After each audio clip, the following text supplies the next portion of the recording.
दोस्तों, केंद्रीय सूचना आयोग सेंट्रल इन्फॉर्मेशन कमीशन क्या होता है? सबसे पहले इसको समझेंगे। मैं पढ़ रहे हैं लक्ष्मीकांत और उसमें केंद्रीय सूचना आयोग को समझ रहे हैं। सेंट्रल इन्फॉर्मेशन कमीशन जो है, केंद्रीय सूचना आयोग की स्थापना 2005 में केंद्र सरकार द्वारा की गई थी। इसकी इसे जो है सूचना का अधिकार अधिनियम 2005 के अंतर्गत इसको बनाया गया था। केंद्रीय सूचना आयोग जो सूचना का अधिकार 2005 में आया था, उसके अंतर्गत इस आयोग की स्थापना की गई। इसके अंतर्गत 2005 के इस अधिनियम के अंतर्गत शासकीय राजपत्र अधिसूचना के माध्यम से इसकी स्थापना की गई थी और ये एक संवैधानिक निकाय है, यानी कि संविधान में इसका जिक्र कहीं पर है नहीं, संवैधानिक निकाय नहीं है ये। इस बात का ध्यान रखिएगा, ठीक है। संविधान में इसका कहीं पर जिक्र नहीं है।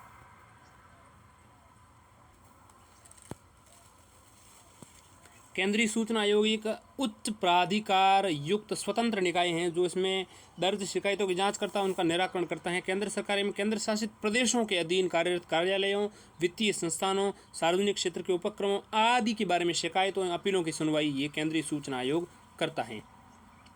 उनके खिलाफ जो भी कोई भी अपील आती है केंद्रीय सूचना आयोग में, तो वो उसकी जांच करता है। संरचना आयोग में आरंभ में गठन के समय 5 आयुक्त थे। कितने? 5। और एक मुख्य सूचना आयुक्त था, तो 6 हो गए। वर्तमान में 2019 में अगर हम देखें तो आयोग में मुख्य सूचना आयुक्त के अतिरिक्त 6 सूचना आयुक्त होते हैं। एक ज़्यादा बढ़ा दिया गया, 2019 में सुधार किया गया, इसमें एक आयुक्त की संख्या बढ़ा दी गई। लोकसभा में विपक्ष का नेता जो होता है समिति में नहीं होता है। क्षमा कीजिएगा, प्रतिवेदन जो है 2018-19 कार्यालय मंत्रालय भारत सरकार से सूचना ली गई हैं। जब सूचना आयुक्त मुख्य सूचना आयुक्त के रूप में कार्य करने हेतु योग्यताधारी होते हैं तो वह 5 वर्ष से भी अधिक अपने पद पर नहीं रह सकता। लोकसभा में विपक्ष का नेता इस समिति में नहीं होता है तो लोकसभा में विपक्ष के सबसे बड़े दल के नेता को इस समिति का सदस्य माना जाता है। क्या होता है, जब लोकसभा में विपक्ष का नेता इस समिति में नहीं होता है तो लोकसभा में जो विपक्ष में सबसे बड़ा दल है उसके नेता को इस समिति का सदस्य माना जाता है।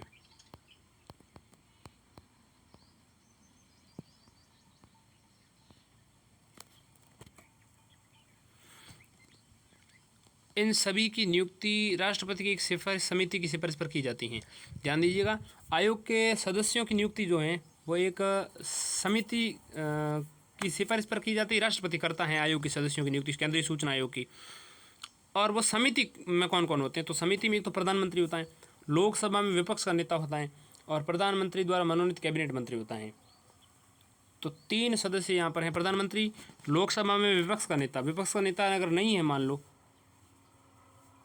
मतलब एक तो प्रधानमंत्री, लोकसभा में विपक्ष का नेता एवं प्रधानमंत्री द्वारा मनोनीत कैबिनेट मंत्री होता है। प्रधानमंत्री द्वारा मनोनीत कैबिनेट मंत्री होता है और विपक्ष का नेता मान लो अगर ठीक से सदस्य हैं तो नहीं है तो फिर विपक्ष में जो सबसे बड़ा दल है उसका कोई भी सदस्य जो है उसके द्वारा उसको समिति का सदस्य बनाया जाता है। इस आयोग का अध्यक्ष एवं सदस्य बनने वाले सदस्यों में सार्वजनिक जीवन का पर्याप्त अनुभव होना चाहिए। उन्हें विधि, विज्ञान, तकनीक, सामाजिक सेवा, प्रबंधन, पत्रकारिता, जनसंचार एवं प्रशासन आदि का विशिष्ट अनुभव होना चाहिए। उन्हें संसद या किसी राज्य विधानमंडल का सदस्य नहीं होना चाहिए। संसद का भी सदस्य नहीं हो सकता, विधानमंडल का सदस्य नहीं हो सकता, ना विधानसभा का ना विधान परिषद का।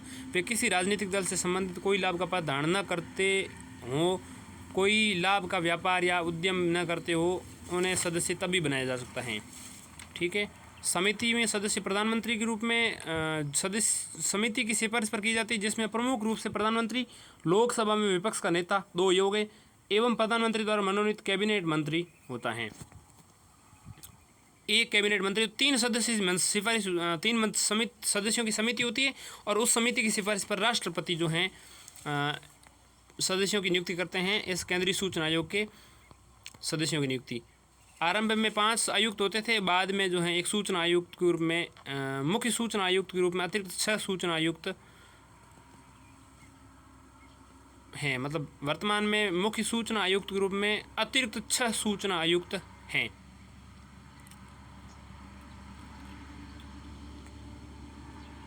मुख्य सूचना आयुक्त के अतिरिक्त जो हैं 6 सूचना आयुक्त हैं वर्तमान में। तो मुख्य सूचना आयुक्त और अतिरिक्त 6 सूचना आयुक्त यानी 7 सदस्य अब होते हैं, पहले 5 ही थे।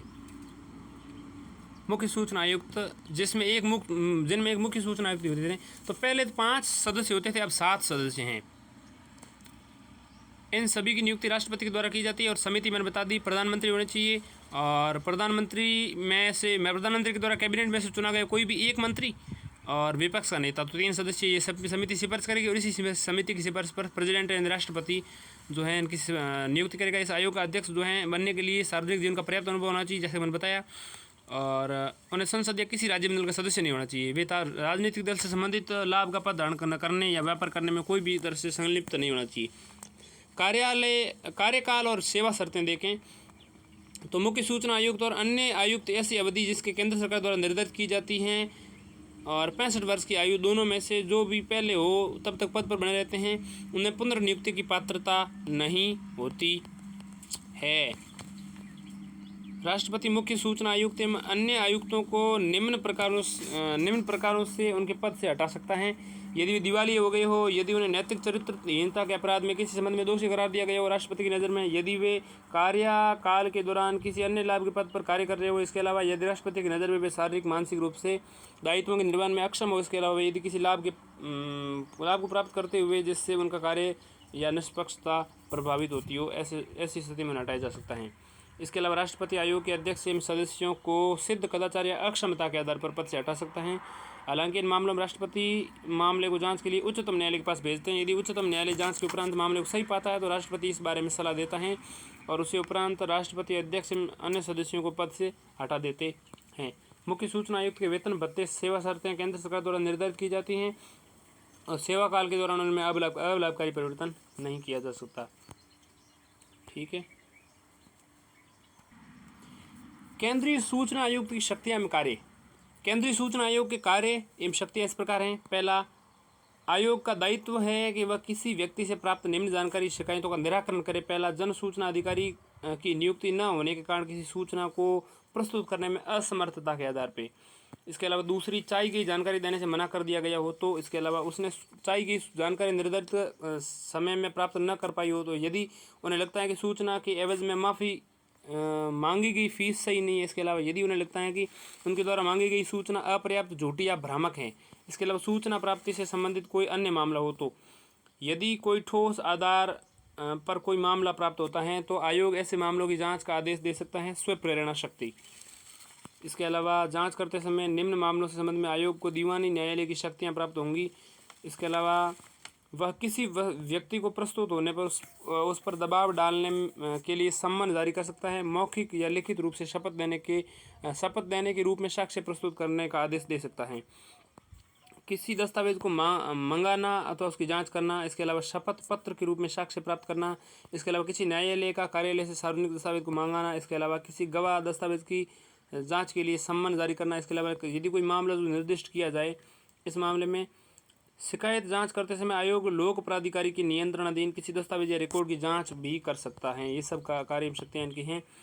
रिकॉर्ड किसी भी प्रस्तुत जानकारी से इनकार नहीं किया जा सकता। दूसरे शब्दों में जांच के समय सार्वजनिक दस्तावेजों को आयोग के सामने प्रस्तुत करना अनिवार्य होगा।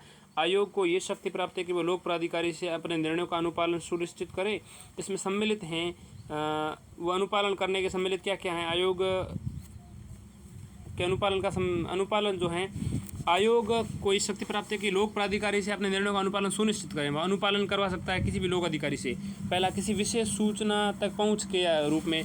इसके अलावा जहां कहीं भी सूचना अधिकारी नहीं है वहां ऐसे अधिकारी को नियुक्त करने का आदेश देना। इसके अलावा सूचनाओं के प्रकार या सूचना का प्रकाशन। इसके अलावा सूचना के प्रबंधन, रखरखाव, विनिष्टीकरण की रीतियों में किसी प्रकार का आवश्यक परिवर्तन। इसके अलावा सूचना के अधिकार के बारे में प्रशिक्षण की व्यवस्था। इसके अलावा इस अधिनियम के अनुपालन के संदर्भ में लोक प्राधिकारी से वार्षिक प्रतिवेदन प्राप्त करना। आवेदक द्वारा चाहिए गई जानकारी न मिलने पर या उसे क्षति होने पर लोक प्राधिकारी को इसका मुआवजा देने का आदेश देना। इसके अलावा इस अधिनियम के अंतर्गत अर्थदंड लगाना। इसके अलावा किसी याचिका को अस्वीकार करना। इसके अलावा इस अधिनियम के क्रियान्वयन के संदर्भ में आयोग अपने वार्षिक प्रतिवेदन केंद्र सरकार को प्रस्तुत करता है और केंद्र सरकार इस प्रतिवेदन को दोनों सदनों के पटल पर रखती है। इसके अलावा जब कोई लोक प्राधिकारी इस अधिनियम का पालन नहीं करता है तो आयोग इस संबंध में आवश्यक कार्रवाई कर सकता है। ऐसे कदम उठा सकता है जो इस अधिनियम का अनुपालन सुनिश्चित करवा दे। राष्ट्रीय आयोग या सूचना आयोग जो हैं केंद्रीय निकाय एवं संबंधित निकाय देख लेते हैं। तो देखिए आयोग देखें तो केंद्रीय सूचना आयोग इस किसके अंतर्गत आता है? अंतर्गत आता है कार्मिक मंत्रालय के अंतर्गत। केंद्रीय सूचना आयोग कार्मिक मंत्रालय के अंतर्गत, वित्त आयोग वित्त मंत्रालय के अंतर्गत, संघ लोक सेवा आयोग कार्मिक मंत्रालय के अंतर्गत आता है, अंतर्राज्यीय परिषद गृह मंत्रालय के अंतर्गत आए, कर्मचारी आयोग कर्मचारी मंत्रालय के अंतर्गत कार्मिक मंत्रालय के अंतर्गत आता है। इसके अलावा केंद्रीय सतर्कता आयोग भी कार्मिक मंत्रालय के अंतर्गत आता है। क्षेत्रीय परिषदें गृह मंत्रालय के अंतर्गत आती हैं। राष्ट्रीय अनुसूचित जनजाति आयोग जनजाति मामलों के मंत्रालय के अंतर्गत आता है। अनुसूचित जाति आयोग सामाजिक एवं न्याय अधिकारिता मंत्रालय के अंतर्गत आता है। इसके अलावा केंद्रीय अन्वेषण ब्यूरो यानी CBI भी कार्मिक मंत्रालय के अंतर्गत आती हैं। कार्मिक मंत्रालय वाले मैं आपको एक साथ बता देता हूँ। देखिए कार्मिक मंत्रालय के अंतर्गत केंद्रीय सूचना आयोग, ठीक, केंद्रीय सूचना आयोग सेंट्रल इंफॉर्मेशन कमीशन या नेशनल राष्ट्रीय सूचना आयोग भी कहते हैं, इसे केंद्रीय सूचना आयोग भी कह सकते हैं। केंद्रीय सूचना आयोग कार्मिक मंत्रालय के अंतर्गत आता है। इसके अतिरिक्त संघ लोक सेवा आयोग भी कार्मिक मंत्रालय, इसके अलावा कर्मचारी चयन आयोग जो है वो भी कार्मिक मंत्रालय के अंतर्गत आता है। इसके अलावा केंद्रीय सतर्कता आयोग भी कार्मिक मंत्रालय के अंतर्गत आता है। केंद्रीय अन्वेषण ब्यूरो भी कार्मिक मंत्रालय के अंतर्गत आता है। इसके अलावा केंद्रीय प्रशासनिक न्यायाधिकरण, केंद्रीय प्रशासनिक न्यायाधिकरण यानी कि कैट जो होता है CAT, वो भी कार्मिक मंत्रालय के अंतर्गत आता है। प्रशासनिक न्यायाधिकरण मतलब ये है कि सेंट्रल एडमिनिस्ट्रेटिव न्यायाधिकरण जो होते हैं उसको अधिकरण को हम क्या कहते हैं? ट्रिब्यूनल कहते हैं ना। इसके अलावा लोकपाल भी कार्मिक मंत्रालय के अंतर्गत ही आता है।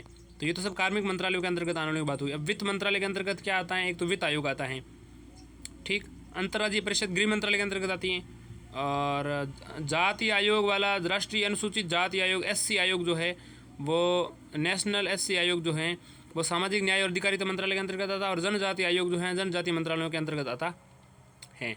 और केंद्रीय परिषदें हैं वो गृह मंत्रालय के अंतर्गत आती हैं, और अंतर्राज्यीय परिषदें भी, अंतर्राज्यीय परिषदें और क्षेत्रीय परिषदें भी गृह मंत्रालय के अंतर्गत आती हैं। इसके अलावा NIA यानी कि राष्ट्रीय अनुसंधान एजेंसी जो है NIA भी गृह मंत्रालय के अंतर्गत आती हैं। इसके अलावा भाषाई अल्पसंख्यकों के आयुक्त जो हैं अल्पसंख्यक मामलों के मंत्रालय के अंतर्गत आते हैं। बाल अधिकारों के संरक्षण हेतु राष्ट्रीय आयोग जो है ये बाल एवं महिला विकास मंत्रालय के अंतर्गत आते हैं। पिछड़े वर्गों का आयोग जो है सामाजिक न्याय एवं अधिकारिता मंत्रालय के अंतर्गत। विकलांग व्यक्तियों के लिए केंद्रीय आयुक्त भी सामाजिक न्याय एवं अधिकारिता मंत्रालय के अंतर्गत आता है। इसके अलावा अल्पसंख्यकों का राष्ट्रीय आयोग जो है अल्पसंख्यक मामलों का मंत्रालय के अंतर्गत आता है। राष्ट्रीय मानवाधिकार आयोग गृह मंत्रालय के अंतर्गत आता है। इसके अलावा NIA राष्ट्रीय अन्वेषण अभिकरण जो है वो गृह मंत्रालय के अंतर्गत आता है। इसके अलावा NIA जो है राष्ट्रीय अनुसंधान एजेंसी जिसको हम कहते हैं या राष्ट्रीय अन्वेषण अभिकरण कहते हैं, ये भी जो है गृह मंत्रालय के अंतर्गत एक ही बात है। इसके अलावा देखिए भारत के महान्यायवादी विधि एवं न्याय मंत्रालय, न्यायाधिकर्ता विधि न्याय मंत्रालय के अंतर्गत, विधि आयोग विधि एवं न्याय मंत्रालय के अंतर्गत, भारत का निर्वाचन आयोग विधि एवं न्याय मंत्रालय के अंतर्गत, भारत का परिसीमन आयोग ये भी विधि एवं न्याय मंत्रालय के अंतर्गत। तो बहुत ज़रूरी है, ये सारणी बेहद महत्वपूर्ण है, ठीक है। भारत का निर्वाचन आयोग सब चीज़ मैं बता चुका हूँ। इसके अलावा उत्तर पूर्व परिषद जो है उत्तर पूर्व क्षेत्र विकास मंत्रालय के अंतर्गत आती हैं। केंद्रीय समाज कल्याण बोर्ड है महिला एवं बाल विकास मंत्रालय के अंतर्गत आती हैं। ये सारी चीज़ें मैं बता चुका हूँ, इनको अच्छे से याद कर लीजिएगा।